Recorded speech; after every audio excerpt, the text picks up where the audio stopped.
سلام علیکم یارو دوستان محترم هواداری کانال. بعد شما یک تا اوپل ویکتوری بیچکه دوستان، رنگش سیاه، سالش 97، گاز بنزین است دوستان. گاز بنزین، سال برارش 97، موتور یکتک، 4 بالونش 90% کانتیننتال، حالتش خوب، قرار دارد در ناحیه مسچو. کسانی که خریدار باشید اگر رقمش در روی اکران میگذارم من دوستو. حالا از گرد اطرافش برای شما نشان میدم تا که ببینید که چگونه است.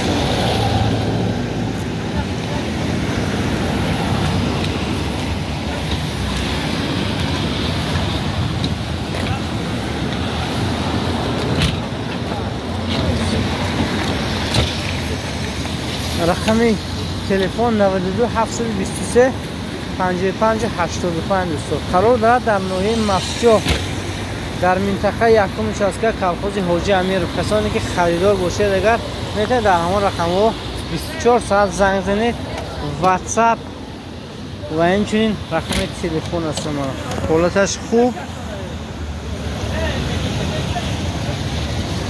نرخش 35000 سوم میگود، داکیومنتاش هسته.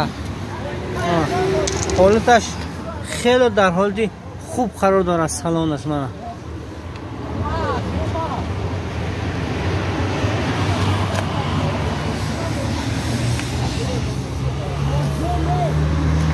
دو تا الکتروپاکت در روی پیش، الکتروپاکت در روی اکتوبرش روچنی من. حالتش خوب، این پتالوگش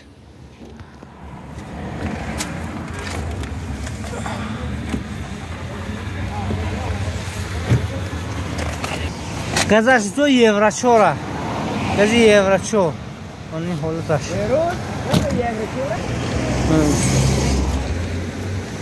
میتونه تو با حضور زنگ زنید و خریداری کنید. تازگیش به گم نیست دوستان.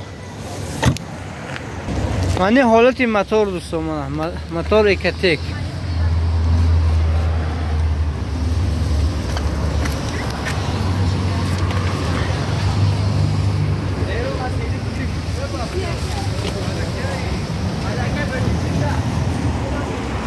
دوستان ویدیو با شما پسند آمد حتما فکر و اندیشه خوبی خدا در کامنتر میگذارید و زنگ میزنید. خریداری انیق باشید اگر زنگ زنید و خریداری کنید. من تخصصات 2024